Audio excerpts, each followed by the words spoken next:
খাবলা এখানে একটা দিছে, এখানে একটা দিছে। কোন আমরা জানতাম ওইখানে ভয় আছে। তিনজনে একসাথে আসছিল, দুইজনে 4-5টা মাছ মারছিল, বড় মাছ।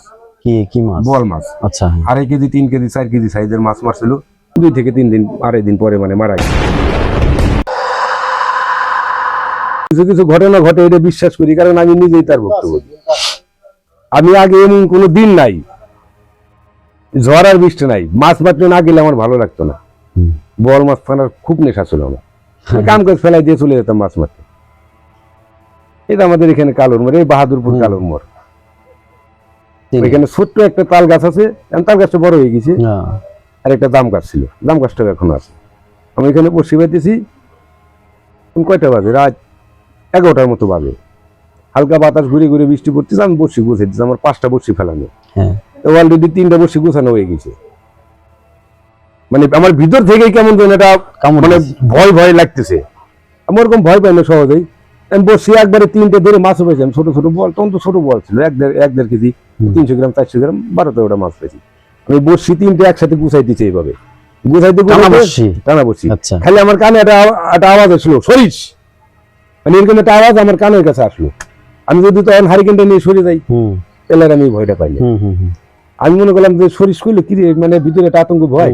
বসি গুছানো আর বসি পাবো না, আশেপাশে কেউ ছিল না, আশেপাশে কেউ নাই।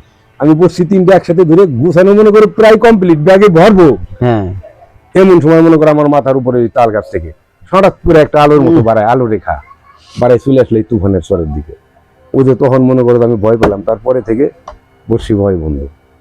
তার মানে আপনার সাথে 4-5 বছর হইলো, 3-4 বছর হইলো আমি বসি বাইতে যাই না। ওইখান থেকে একটু ভয় পেলাম, এখান থেকে একটু ভয় পেলাম। তারপরে শুনলাম ফিরোজ মামা মারা গেছে, তারপর তার বল বাস বসি বাইরে। মানে এখন রাত্রেবেলা মাছটা, এমনি দিনের বেলায় টুকটাক। এখন মানে মাছ মারার প্রতি আমার একটা ভক্তি নাই। আমি এমন দিন ছিল, বাড়িতে গেছে বাজারের ব্যাগ নিয়ে যায়, সেটা বাজার সদাই করে বাড়ি পাঠাই দিয়ে বাড়ি আসিনি। মাছ মারার মেলা আপনার শখ? আমার আরতে, আমি আরতে ব্যবসা করছি, গলন্দ আরত পুটিতে পেঁয়াজের ব্যবসা করছি। আরতে আমার বসি থাকছে, আমি তো দেখা গেলো 50 টাকার মাছ কিনছি, কিন্তু ওই জায়গাতেই মনে করে যে নিয়ে চলে গেছি। সারাদিন খবর নাই, রাত খবর নেই, তারপরের দিন সকালে বাড়ি এসেছি। মেলা শখ মাছ মারা। ওই মাছ মারার জন্য অনেক দূরে গেছি, মনে করো হাজীগঞ্জ পর্যন্ত গেছি। এদিকে মনে করো পাবনা, নাজিরগঞ্জ।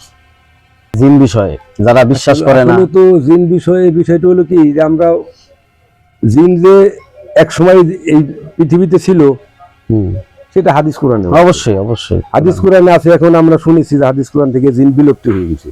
এই জিন জাতি শেষ হওয়ার পরে এই আদম জাতি সৃষ্টি হয়েছে। এখন তারপরে আবার কিছু কিছু মৌলানাদের মুখে শুনি যে কিছু জিন জাতি নাকি ছোট ছিল, সবরে আটকানো হয়েছিল না।